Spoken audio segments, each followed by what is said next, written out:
कच्छ नहीं देखा तो कुछ नहीं देखा। ખરેખર કચ્છ એ ગુજરાતનું ઘરેણું છે।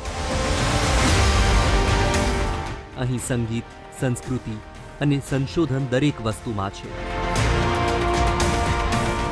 કચ્છ ભારતનો સૌથી મોટો જિલ્લો છે। કચ્છમાં આવેલું વ્હાઇટ રણ અને રણોત્સવ વૈશ્વિક લેવલે પ્રખ્યાત છે। કચ્છને જોવા અને જાણવા માટે દર વર્ષે અનેક પ્રવાસીઓ મુલાકાત લેતા હોય છે। ત્યારે તમને જાણીને નવાઈ લાગશે કે આ કચ્છ વૈજ્ઞાનિકો માટે પણ આકર્ષણનું કેન્દ્ર છે। વૈજ્ઞાનિકો કચ્છની ધરતીને અતિ પ્રાચીન ધરતી માને છે અને કચ્છની ધરતીને સમુદ્રમાંથી ઉત્પન્ન થયેલી ધરતી માને છે। કચ્છ વૈજ્ઞાનિકો માટે આકર્ષણનું કેન્દ્ર કેમ છે તેની વાત કરીએ તો કચ્છમાં આવેલા ધોળાવીરાની Harappan site, Jurassic fossil park, કચ્છનું સફેદ રણ, બન્નીના ઘાસિયા મેદાન, લખપતના માતાના મઢ પાસે આવેલી લાલ રેતાળ જમીન વગેરે અનેક સ્થળો ભૂસ્તરશાસ્ત્રીઓને સંશોધન માટે અગત્યના વિષય છે। વૈજ્ઞાનિકો માને છે કે જો કચ્છની ધરતીનું સંશોધન કરવામાં આવે તો પ્રાચીન સમયમાં પૃથ્વી પર થયેલા પરિવર્તનને જાણી શકાય છે। કચ્છમાં અજોડ અને અલભ્ય ખડકો, ફોસિલ ધબરાયેલા છે। કચ્છમાં 200 મિલિયન વર્ષ જૂની જીઓલોજીકલ ગિફ્ટ છે।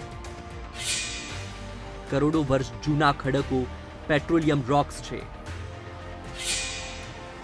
જીઓલોજીકલ ક્ષેત્રમાં દુનિયામાં ક્યાંય ન મળે તેવી કુદરતી વસ્તુ કચ્છમાં જોવા મળી રહી છે, જેથી હવે કચ્છમાં દેશનું પ્રથમ જીઓલોજીકલ પાર્ક બનવા જઈ રહ્યું છે। ગુજરાત સરકાર આ પાર્ક બનાવવા માટે વધુ પ્રયાસો હાથ ધરી રહી છે। વીટીવી ન્યૂઝની ટીમે કચ્છ યુનિવર્સિટીના જીઓલોજી વિભાગના હેડ પ્રોફેસર સાથે ભુજમાં આવેલા એક ડુંગરની મુલાકાત લીધી હતી અને જીઓલોજી ક્ષેત્રે કચ્છ કેમ ખાસ છે તે વિશે માહિતી મેળવી હતી। આ જે અશ્મિઓ છે એ દરિયાના તળિયામાં થતા ફોસિલ છે, એટલે કે પ્રાણીઓ ત્યાં જ જીવી શકે। એ આટલી સપાટી, સમુદ્રની સપાટી ઉપરથી આપણે લગભગ અત્યારે 120 કે 140 મીટર ઉપર છીએ। ત્યાં જે હિલ રેન્જની અંદર આપણને આ જોવા મળે છે એનો મતલબ એ છે કે સમુદ્રના તળિયેથી આખો જે ખડકનો સ્તર છે એ આટલો ઉપર ઉઠી આવ્યો છે। તો આ ઉઠવાની પ્રક્રિયા એ ભૂકંપીય વિસ્તારની અંદર જ થઈ શકે। તો ધીરે ધીરે એક ભૂકંપથી જો 1 મીટર ઉઠતો હોય, આજે હજારો લાખો ભૂકંપ દ્વારા આ આખી કચ્છની જેટલી હિલ રેન્જ જોવા મળે છે એ બધી સમુદ્રના તળિયામાંથી ઉઠીને આવેલી હિલ રેન્જ છે અને આ ખડકો પણ ત્યાં બનેલા છે, આજે સેંકડો મીટર ઉપર છે। હજારો અને કરોડો વર્ષે પહેલા સમુદ્રમાં આવેલા ભૂકંપને કારણે સમુદ્રની ધરતી ઉપર આવી અને હજારો કરોડો વર્ષો પછી કચ્છનો પ્રદેશ સમતોલ થયો। ત્યારે સમુદ્રના અનેક અવશેષો આ કચ્છની ધરતી પર જોવા મળે છે। કચ્છમાં આવેલા ડુંગર ઉપર અનેક જીઓલોજીકલ અવશેષો જોવા મળે છે। આ અવશેષોનો અભ્યાસ કરવા અનેક વૈજ્ઞાનિકો કચ્છની મુલાકાત લેતા હોય છે। આ વૈજ્ઞાનિકોના મતે કચ્છની ધરતી પર વધુ સંશોધન કરવું જોઈએ, જેથી જાણી શકાય કે હજારો કરોડો વર્ષો પહેલા જ્યારે પૃથ્વી પર માત્ર પાણી હતું ત્યારે સમુદ્રની અંદરની ધરતી કેવી હતી। કચ્છની ધરતી પર જોવા મળેલા અન્ય અવશેષોનું શું મહત્વ છે, જુઓ કચ્છ દુનિયા માટે ખાસ કેમ છે ના બીજા અહેવાલમાં।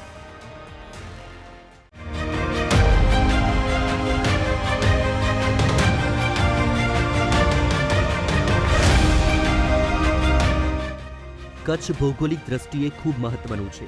હજારો કરોડો વર્ષો જૂનો પ્રાચીન ઇતિહાસ આ કચ્છની ભૂમિમાં જોવા મળી રહ્યો છે। કચ્છ યુનિવર્સિટીના જીઓલોજી વિભાગ દ્વારા પણ કચ્છની ભૂમિ અંગે અનેક સંશોધન કરવામાં આવ્યા છે। તમે જોઈ શકો છો કે કચ્છ યુનિવર્સિટી દ્વારા કચ્છમાંથી મળતા દુર્લભ પથ્થરોનું મ્યુઝિયમ બનાવવામાં આવ્યું છે। મ્યુઝિયમમાં મૂકવામાં આવેલા પથ્થરો વિવિધ આકારના છે। અભ્યાસ કરવા માટે અને તે વિશે લોકોને માહિતી મળે તે માટે મ્યુઝિયમમાં વિવિધ પથ્થર મૂક્યા છે। તમે જોઈ શકો છો આ પથ્થરો અતિ પ્રાચીન છે અને દુર્લભ છે। કચ્છમાં આવા અનેક પથ્થરો વિવિધ વિસ્તારમાંથી આવે છે। ભૂશાસ્ત્રીઓ કચ્છના વિવિધ વિસ્તારમાં આવા પથ્થરો પર સંશોધન કરી રહ્યા છે અને આવા પથ્થરો કચ્છમાં આવેલા ડુંગરો પર વધુ જોવા મળે છે. કચ્છમાં આવેલા ડુંગરો પર તમને ભૂશાસ્ત્રીઓ અને ભૂવૈજ્ઞાનિકો જોવા મળશે જ. હથોડી અને ટાંચણી લઈને આ ભૂશાસ્ત્રીઓ આ પથ્થરને નાના ભાગમાં તોડતા તમને જોવા મળશે. હાલ સરકારે કચ્છમાં જીઓલોજીકલ પાર્ક બનાવવાની જાહેરાત કરી છે. કચ્છ પ્રદેશ કેવી રીતે દુનિયા માટે ખાસ છે તે વિશે જીઓલોજીના ગાઈડ ડોક્ટર સૂરજ ભોસલે પણ વધુ જણાવી રહ્યા છે. ડોક્ટર સૂરજ અહીં અનેક વખત આવી ચૂક્યા છે અને આ પ્રદેશથી તેઓ ખૂબ વાકેફ છે. कच्छ बहुत सारे विविध जियोलॉजिकल हेरिटेज से भरा हुआ है. जैसे कच्छ में हमें बहुत सारे पुराने ज़माने के जो जानवर थे जिसमें से डायनासोर्स, रेप्टाइल्स, उनके अवशेष मिलते हैं. लेकिन स्पेशली अगर माथा नमड़ की बात करें तो ये जगह आप जो मेरे पीछे देख रहे हो जहाँ पे केरला यूनिवर्सिटी के स्टूडेंट्स पढ़ाई कर रहे हैं, ये जगह एक ज़माने में यहाँ पे जेरोसाइट नाम का एक मिनरल बना करता था जो बेसिकली बनता है पानी की वजह से, एसिडिक वाटर की वजह से. तो ऐसा ही एक मिनरल हमें जो मार्स है, मंगल ग्रह है, उसके सरफेस पे जो अपॉर्चुनिटी रोवर है उसमें से उनके एनालिसिस से मिला और ये उससे हमें अभी बताया जाता है कि एक ज़माने में मार्स जैसे ग्रह पे भी पानी रहा होगा. तो ये एक आपके पुराने इकोसिस्टम के लिए और ये जानने के लिए वहाँ पे अभी जीव हो सकती है नहीं, इसके लिए बहुत सिग्निफिकेंट है. तो वही सारी चीज़ें यहाँ पे नासा एंड इसरो ये आके स्टडी करते हैं. तो इसे ये जो माथा नमड़ है ये स्पेसिफिकली जो साइंटिस्ट है working on the what you से प्लैनेट्स, उनके लिए ये एक बहुत बड़ी अपॉर्चुनिटी है कि इसे वो एक एनालॉग साइट की तरीके से स्टडी करते हैं. सो हम ट्राई कर रहे हैं कि ये साइट को प्रिजर्व करके as a geo heritage declare करें. ડોક્ટર સૂરજ ભોસલે મુજબ નાસા અને ઇસરોના વૈજ્ઞાનિકો કચ્છના લખપતમાં આવેલા માતાના મઢ વિસ્તારની ભૂમિનું વધુ સંશોધન કરે છે કારણ કે માતાના મઢ પાસે આવેલી ધરતી ખાસ છે.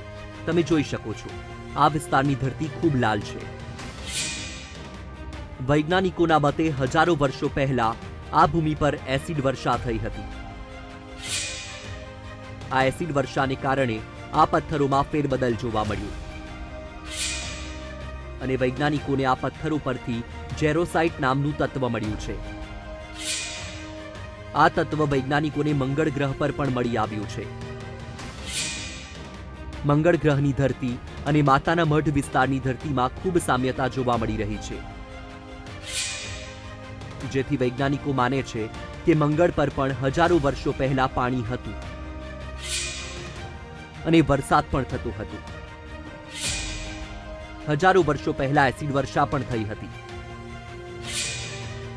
જેથી હાલ મંગળ ગ્રહ પર જેરોસાઇટ નામનું તત્વ જોવા મળે છે. હાલ માતાના મઢ વિસ્તારમાં કેરલા યુનિવર્સિટીના વિદ્યાર્થી સંશોધન કરી રહ્યા છે. આ વિદ્યાર્થીઓ ખાસ કરીને કચ્છના વિવિધ વિસ્તારોમાં ફરી રહ્યા છે.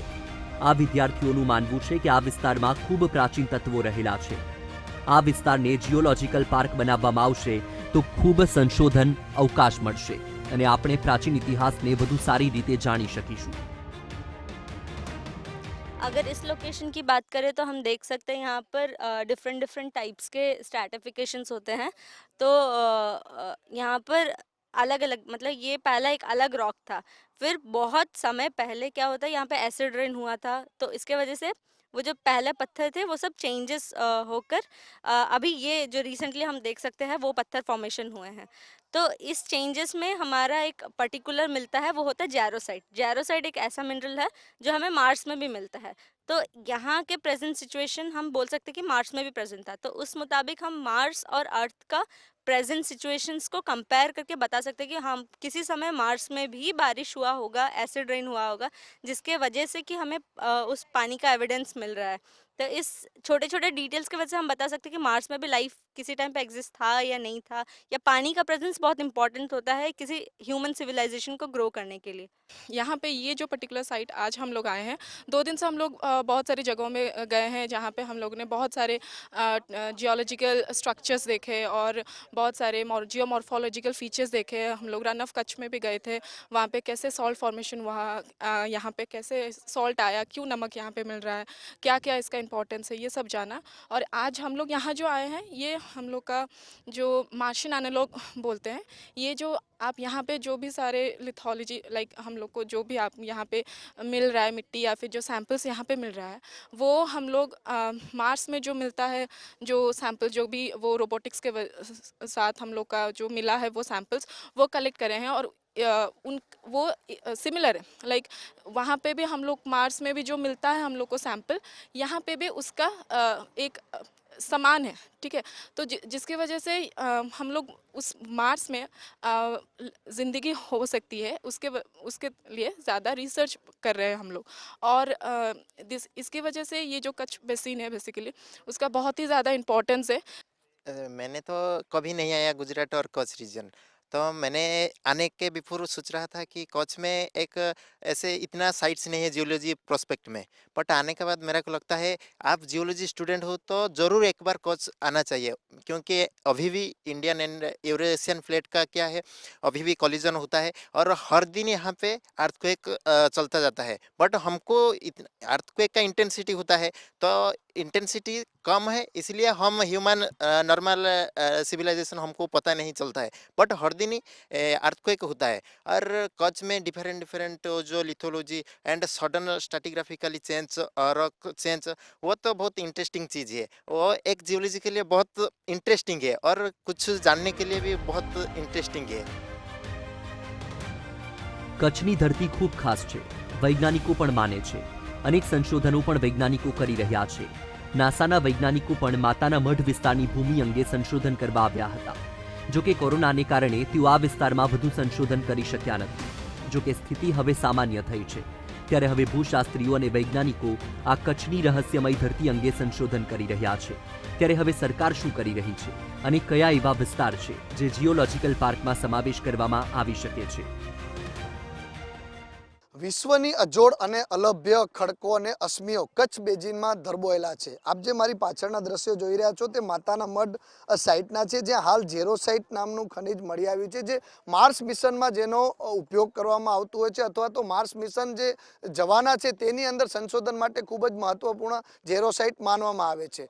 નાસા, ઇસરો સહિત જે વિવિધ સ્પેસ એજન્સીઓ છે તેમના સાયન્ટિસ્ટોની નજર પણ હાલ કચ્છ પર છે. આપ જે દ્રશ્યોમાં પણ જોઈ રહ્યા છો કે દેશ વિદેશના વિવિધ યુનિવર્સિટીના સ્ટુડન્ટ પણ હાલ કચ્છ જિલ્લાની અંદર આવીને આ તમામ ખડકો અને અશ્મિઓનો અભ્યાસ કરી રહ્યા છે. નોંધનીય છે કે જીઓલોજીકલ સર્વે ઓફ ઇન્ડિયા દ્વારા દેશની અંદર જે સર્વે કરવામાં આવ્યો હતો, જેની અંદર 26 સાઇટો પર સંશોધન હાથ ધરવામાં આવ્યું છે.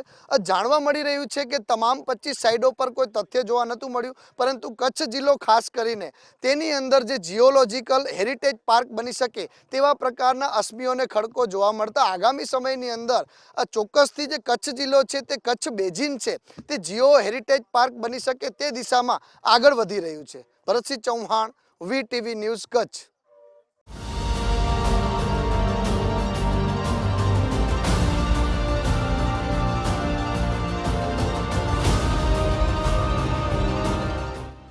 જીઓ પાર્ક તૈયાર કરવા માટે જીઓલોજીકલ સર્વે ઓફ ઇન્ડિયા દ્વારા દેશભરની 26 સાઇટ પર સર્વે હાથ ધરવામાં આવ્યો હતો, જેમાં 25 સાઇટો પર કોઈ તથ્ય દેખાયું ન હતું.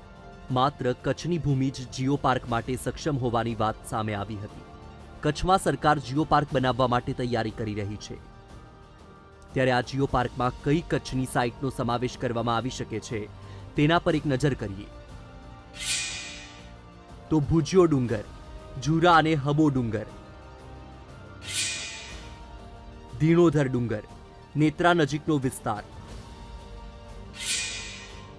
નરા નદી પટ, ઝુમારા ડુંગર વિસ્તાર,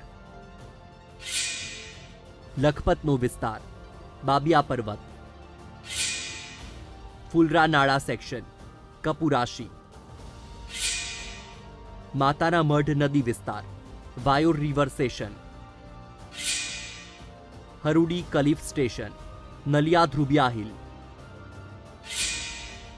ચિયાસર મોથાડા સેક્શન, કનકાવતી નદી વિસ્તાર,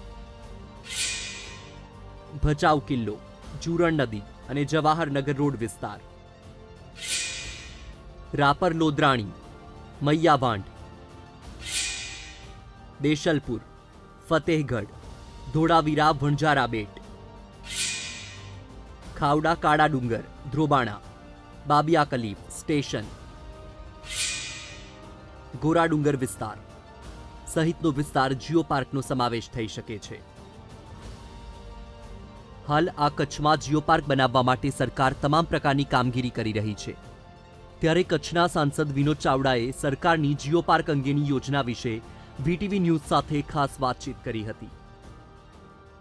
દર્શનમાં કચ્છ દરેક ક્ષેત્રમાં પ્રગતિ કરી છે, પણ આજે આપણે જોઈ રહ્યા છીએ કે હવે એમાં ખૂબ જ વધારો થાય અને ટુરિઝમના માધ્યમથી જીઓ ટુરિઝમ પણ અહીંયા ઊભું થાય એ પ્રકારે પણ એક વાતાવરણ અહીંયા બન્યું છે. અને વિશેષ રૂપે જ્યારે G20 સમિટ અહીંયા થવાની છે ત્યારે જીઓ ટુરિઝમને લઈને એક આંતરરાષ્ટ્રીય કક્ષાએ જે જાણવા મળી રહ્યું છે કે એના દ્વારા પણ સૌ લોકોની સામે એક પ્રેઝન્ટેશન પણ મૂકવામાં આવશે.